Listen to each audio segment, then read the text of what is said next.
Mabuhay! Kung hinahanap ninyo ang Disney Princess sa aming tahanan, tama kayo nang nakikita. Wala yang ginawa kundi matulog at kumain. Alamuti lang sa bahay.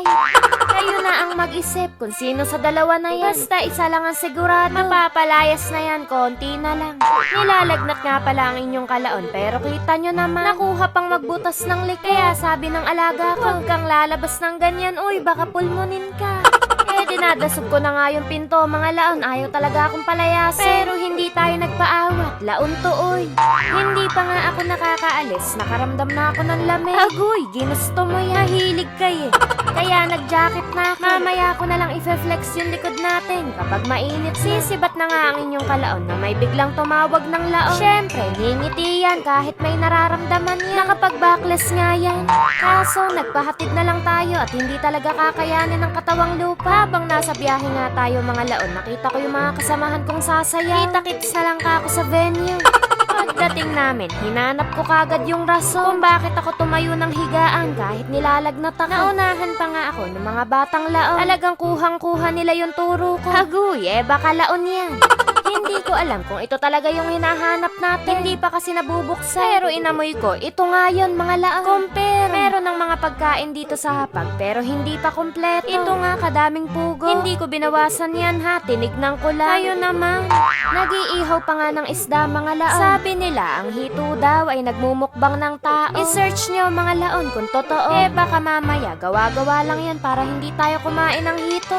Meron nga rin pakwan dito mga laon, patanggal umay daw. Kahit ho walang watermelon, hindi ho ako mauumay sa lechon. Sa lahat ng pwede mong i-unbox laon, ito yung pinakamalutong at pinakamasarap. Umalis nga yung pastor namin para hanapin yung pantaga. Eto the rescue naman ang inyong tira-abang nakalaon. Partida, nilalagnat yan. Agoy! Tumingin nga muna ako sa paligid bago ako kumuro. Bibigyan ka naman laon, bakit ka nagtatago? Pagkagat ko nga pagkaluto. Hindi naman siguro magagalit yung pastor namin kapag inuwi ko to. Kaso naalala ko, makikikain nga lang pala ako at wala akong ambag dito. Inaya ko na din yung mga kapatid nating laon para kapag nagkabukuhan, hindi lang tayo yung sasabi. Chinap-chap na nga yung lechon mga laon. Hindi naman nahalata na nabawasan. At nagsimula na rin ang chibugan. Sabi ng videographer, ngumiti naman daw ako para hindi halatang may lagnat. Uto-uto ang inyong kalaon, mukha na ba akong magaling? Teka, nasan ba yung pala? Kumuha ko ng pakwan mga laon kasi pulang-pula, mukhang matamis. Sinundan ko ng pugo, este ng chapsu. Laon, hindi lang ikaw ang anak ng Diyos, magtira ka naman. Kumuha na din ako ng lechon, kinontian ko lang. Tandaan nyo mga laon, kapag may bala kayong mag-take out sa handaan, huwag niyong masyadong dadamihan yung kain para meron pa kayong pang-uwi. Saka wala pa akong masyadong ganang kumain niya. Medyo mahina kasi yung panlasa ko ngayon. Papalahin kita riyan Kumuha na rin ako ng malinamnam na reka-reka para sulit. At kanin syempre, mabubusog ba naman tayo sa ulam lang?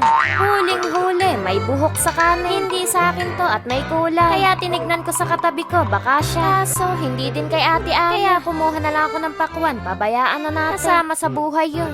Nung bata ako, makakatikim lang ako ng royal kapag nilalagnat ako. Hanggang ngayon ba naman? Nagsali na nga ako ng royal sa baso. Tapos, nilagay ko dun sa lamesa, yung sinalinan ko. Saka ko binitbit yung bote. Baka kasi sabihin nila, sinolo ko yung royal. Kaya nag-iwan ako ng isang baso. Sabi nga ni Lord, share your blessing. Teka, nasan ba yung pala? Umupo na ako sa ating trono para maumpisahan na natin ang paglaba. Tumatakbo oras mga laon. Hindi pa pwede yung makupad. Masasabi kong sulit naman yung pagtayo natin sa higaan mga laon. Kaya pala hindi naniniwala yung mga tao sa bahay kapag sinasabi kong may lagnat ako. Lagnat aso lang daw to. Pakisabi naman sa akin kung nasa tamang pamilya pa ba ako. Pasmado yung mga bibigit. Sa lahat kasi ng may nararamdaman, ako lang yung nakakagala at nakakakain ng kerame. Nalagay ko nga, gagaling na ako. Nung bata kasi ko, maliit na bote lang yung binibili sa akin. Ngayon, nakadiskarte ko ng 1 litro. At may isang laon na naman ho ang nabusog. Partida, nilalagnat pa yan. Yun lang, hanggang sa muli.